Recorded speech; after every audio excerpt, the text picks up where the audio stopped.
Haiti, cholera has claimed 800 lives so far, affecting only departments of the country. The Russian government described as urgent the task of organizing a national dialogue to restore peace, ensure the rule of law and order in Niger. Venezuela's Executive Vice President Delcy Rodríguez arrives in India to participate in the Ninth Confederation of the India-Latin American Countries Conclave.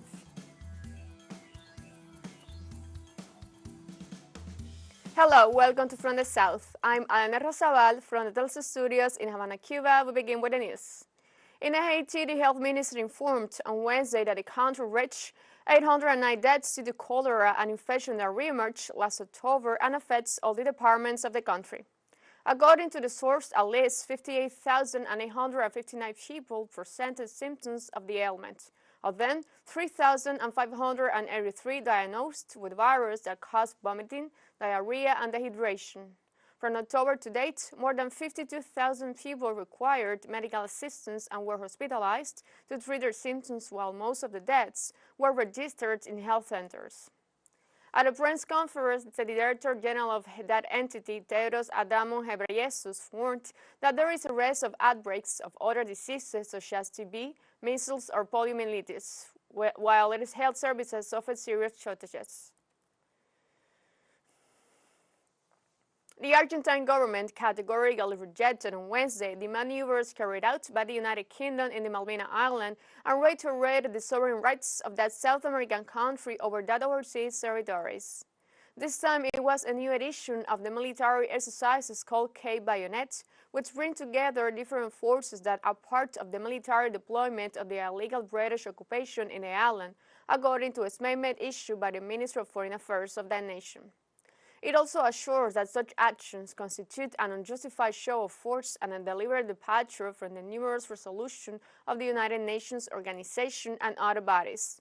These documents urge Argentina and the United Kingdom to resume negotiations to find a peaceful and definite solution to the sovereignty disputes involving both countries. In Guatemala, the Supreme Electoral Court confirmed Tuesday to be under investigation by the Police Prosecutor's Office. At least 13 criminal cases have been filed against the Supreme Electoral Court, as certified by its president, Irma Palencia. In an official statement read to the media, Palencia said to ignore the reasons behind such an inquiry by the General Attorney, but that most of the charges relate to complaints they have already tended to. Palencia said the High Electoral Court does not intend to interfere with the proposed schedule for the elections, and that her office and fully support to a successful electoral process. The documents that the Public Prosecutor Office is sending to the Supreme Electoral Court requesting information, logically, are part, perhaps, of an inquiry, which we wish were not happening. But I believe we have provided them with answers, that they have been given all the information they have requested, and I believe that we will continue to do so within the framework of our jurisdictions, and that we will continue to do so despite there are being things we don't agree with. And the Secretary General for the Organization of American States, Luis Almagro, arrived in Guatemala to assess firsthand the situation in the country amid the electoral process. The Guatemalan Ministry of Foreign Affairs said Almagro will remain in the country until Friday, August 4th, responding to an invitation made by President Alejandro Yamatei last July 26. According to the Foreign Minister, Almagro's visit will contribute to strengthening democratic institutions in the country amid the electoral process. Almagro is scheduled to meet with the Guatemalan President and with magistrates of the Supreme Electoral Court and with magistrates of the Constitutional Court, as well as with representatives of civil society organizations and the private sector, and with the presidential candidates seizing the race. In Colombia, social peasants and indigenous organizations will mobilize on Wednesday in the country's capital in support of peace, democracy, and popular participation. The organizers estimate that around 1,000 social leaders from different regions of Colombia will arrive in Valparaiso to participate in the different activities scheduled for this Wednesday. Among the demands of the social movements, peasants and indigenous people will also demand the dismantling of paramilitary groups in several rural areas of the South American country. Violence and persecution of social leaders is another concern of the organizers for the marches in several cities of Colombia. The Institute of Studies for Development and Peace pointed out that in the first 8 months of 2023, 98 leaders have been murdered in Colombia. Chilean teachers began on Wednesday a new 48-hour strike to make the government hear their demands.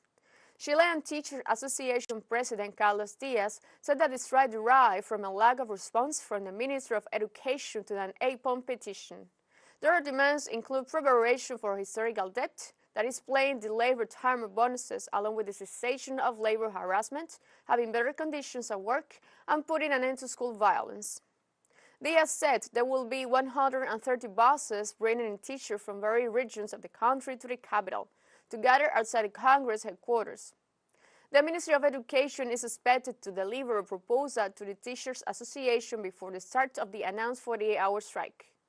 The teachers' union said that if an agreement is not reached with the Ministry of Education before August 17, the teachers will consider staging an indefinite strike. Let's take a short break, but remember you can join us on TikTok at teleSUR English, while you find news in different formats, new days, and more. Other studies coming up, stay with us.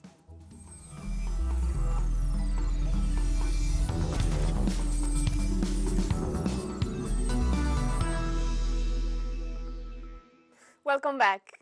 On Tuesday, the U.S. credit rating agency Fitch downgraded the United States credit rating from AAA to AA+. In Fitch's view, there has been a steady deterioration in standards of governance over the last 20 years, including on fiscal and debt matters, notwithstanding the June bipartisan agreement to suspend the debt limit until January 2025. However, the White House said the agency's decision defies reality, while U.S. Treasury Secretary Janet Yellen said she strongly disagrees with Fitch's rating, saying it is arbitrary and based on outdated data. Fitch's downgrade of U.S. credit rating has sparked fears over Treasury issuance, but Yellen has said in a statement that Treasury securities remain the world's preeminent safe and liquid asset, and the U.S. economy is fundamentally strong. Pope Francis landed on Wednesday morning in Lisbon, the capital of Portugal, to participate in the 37th World Youth Day. After his arrival, the leader of the Catholic Church was received by the Portuguese President Marcelo Rebelo de Sousa at the National Palace of Belém, where he held a meeting with the head of states of the Lusitanian nation. The papal visit to Portugal includes meetings with various political and religious representatives and a private meeting with some of the victims of sexual abuse committed by members of the Catholic Church. In this context, Pope Francis also called on Europe to build bridges for peace in the armed conflict in Ukraine in the framework of World Youth Day. With deep love for Europe and in the spirit of dialogue that distinguishes this continent, we might ask her, where are you heading if you are not showing the world paths of peace?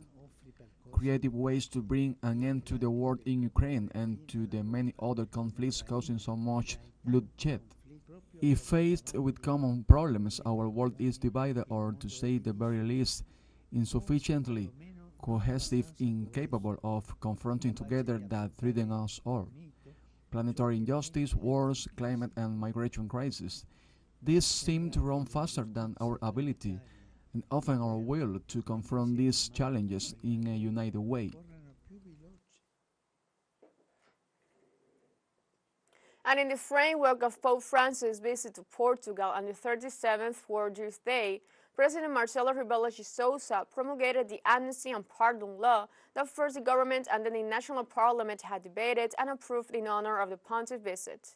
The law provides for sentence reduction for young prisoners between 16 and 30 years of age, and Rebelo de Sousa announced that it will enter into force on September 1st. The measure provides for a 1-year pardon for sentences of up to 8 years imprisonment and an amnesty for administrative offenses involving fines of up to 1,000 euros or 1 year's imprisonment. Excluded from these benefits are prisoners who had been found guilty of particularly serious or heinous crimes such as murder or domestic violence. Meanwhile, Portugal's police officer demonstrated ahead of Pope Francis' visit to Lisbon as they demanded better working conditions. Portuguese security authorities have expressed concern about the challenges they face in their sector and the precariousness of the working conditions, and they asked the Pope for prayers and support, arguing that that's all they have. Thousands of Catholic worshippers, along with plainclothes police, have been patiently awaiting the Pontiff's arrival at the Belém Palace. The police union has highlighted the lack of response from the Portuguese government to their demands for better salaries. We have a second short break coming up, but before we invite you to visit our YouTube channel at teleSUR English.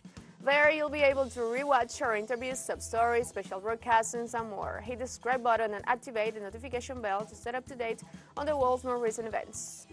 Final short break, don't go away.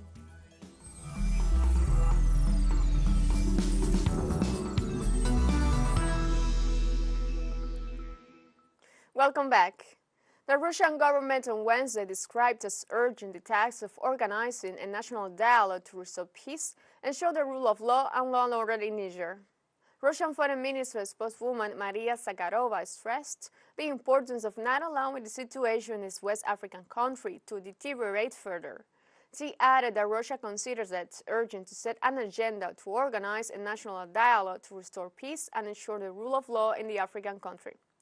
The official also expressed her conviction that the interventionism threats in Niamey will increase tensions, and therefore Moscow expects the African Union and regional organizations to apply efforts to solve the situation. Venezuela's Executive Vice President Delcy Rodríguez arrived in India on Wednesday to participate in Ninth Confederation of the India-Latin American Countries Conclave. In a message on social networks, the Venezuelan official confirmed her arrival in New Delhi, where she received a warm welcome by representatives of the Ministry of Foreign Affairs of India. Delcy described India as a world power, and she indicated that she is representing President Nicolás Maduro at the Ninth Economic Forum between India, Latin America, and the Caribbean. She specified that during her stay in the Asian nation, she will develop an important bilateral agenda for the benefit of both people.